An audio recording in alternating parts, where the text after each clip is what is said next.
यादव की सभा हुई थी कुशीनगर में, क्या उन्होंने अपनी जबान से मुसलमान कहा? जो अपनी जबान से मुसलमान नहीं कह सकता वो तुम्हारे वोट का हकदार नहीं हो सकता।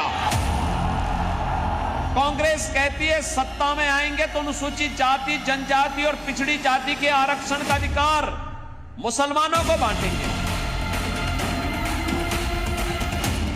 चुनाव के आखिरी चरण में आसमान से आग बरस रही है और चुनावी रैलियों में भी जुबानी युद्ध ने टेम्परेचर बढ़ा दिया है। इस बार भी नेताओं का भाषण हिंदू मुसलमान, अजान, शरिया, मंदिर और मस्जिद जैसे शब्दों के इर्द गिर्द ही चला। हैरानी की बात है कि विपक्षी दलों के बीच भी मुस्लिम वोटों के लिए रेस चल रही है। अखिलेश यादव की सभा हुई थी कुशीनगर में, क्या उन्होंने अपनी जबान से मुसलमान कहा? जो अपनी जबान से मुसलमान नहीं कह सकता वो तुम्हारे वोट का हकदार नहीं हो सकता। अखिलेश यादव और नरेंद्र मोदी में कोई फर्क नहीं है, एक सिक्के के दो रुख हैं। ओवैसी की बातों का मतलब समझिए। उत्तर प्रदेश में समाजवादी पार्टी खुद को मुस्लिम वोटों का एकमात्र ठेकेदार मानती है, इसलिए उत्तर प्रदेश में ओवैसी के निशाने पर अखिलेश के मुस्लिम वोटर्स हैं। 8 राज्यों की 57 सीटों का मामला है, इसलिए कांग्रेस भी पीछे नहीं। मुस्लिम वोटों के सहारे कांग्रेस अपना बेड़ा पार करना चाहती है, इसलिए कांग्रेस अध्यक्ष मल्लिकार्जुन खड़गे का ध्यान पूरे चुनाव में ये गिनने पर रहा कि पीएम मोदी ने मुसलमान और पाकिस्तान का नाम कितनी बार लिया। प्रधानमंत्री जी ने 421 बार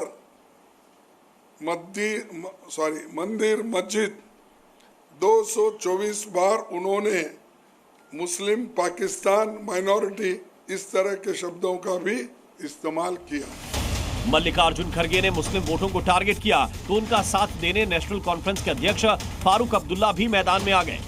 फारूक ने योगी का नाम लेकर अल्पसंख्यक वोटों को डराया। योगी साहब क्या कहते हैं? मैंने अजान तो बंद कर दी, अब मुसलमानों को निकालना है। अल्लाह करे कि लोग ये समझे हमारा मकसद क्या है, हम किस लिए लड़ रहे हैं। आखिरी चरण के आखिरी दिन योगी ने सीधे कांग्रेस पर निशाना साधा। हिमाचल प्रदेश के हमीरपुर से योगी ने एक बयान देकर कांग्रेस और नेशनल कॉन्फ्रेंस दोनों को जवाब दिया। कांग्रेस के मित्रों को मैं सलाह देना चाहता हूं और उनको इस बात के लिए भी उनको चेतावनी भी देना चाहता हूं। भारत बाबा साहब भीमराव अंबेडकर के द्वारा बनाए गए संविधान से चलेगा। भारत किसी शरिया कानून से और किसी पर्सनल कानून से भारत नहीं चलेगा। कुल मिलाकर 24 के चुनाव का क्लाइमैक्स करीब है। कुछ सीटों पर मुसलमान निर्णायक भूमिका में हैं, पर हिंदू मुसलमान वाला दांव खुलकर खेला जा रहा है। Bureau report, C media. 7वें और आखिरी चरण का चुनाव प्रचार आज खत्म हो गया। आखिरी चरण में 8 प्रदेशों की 57 सीटों पर 1 जून को मतदान होगा। चुनाव प्रचार के आखिरी दिन प्रधानमंत्री नरेंद्र मोदी ने साधना के लिए कन्याकुमारी जाने से पहले पंजाब में रैली की। राहुल गांधी ओडिशा में थे। अब आप 2024 के आखिरी चरण की चुनावी हाइलाइट्स देख लीजिए।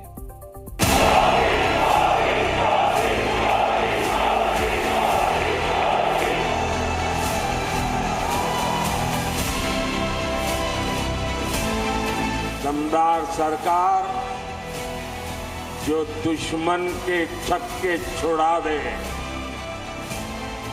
दमदार सरकार जो दुश्मन को घर में घुसकर मारे।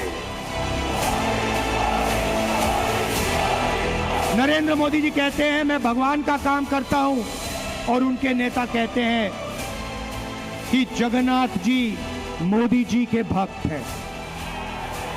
आप सोचिए इनके दिमाग में कितना अहंकार आ गया है। मैं इंडिया अलायंस वालों को कह रहा हूं, मैं चुप बैठा हूं, इसका मतलब ये समझिए गलती मत कीजिए मोदी को समझने की। अगर मोदी जिस दिन मुंह खोलेगा तुम्हारी 7 पीढ़ी के पाप निकाल करके रख दूंगा। और मोदी जी झूठ कहते हैं। उन्होंने कहा कि रमजान में मैंने इजराइल से कहा कि जंग बंदी कर दो। नरेंद्र मोदी इतना तो झूठ मत बोलो, झूठ बोले काला कौवा काटे। कल राफा में 45 लोग मारे गए रेफ्यूजी कैंप में। भारत क्यों नहीं कहता मोदी तुम बोलो ना। नेतन्याहू से कहा कि जंग बंदी करो। आज पाकिस्तान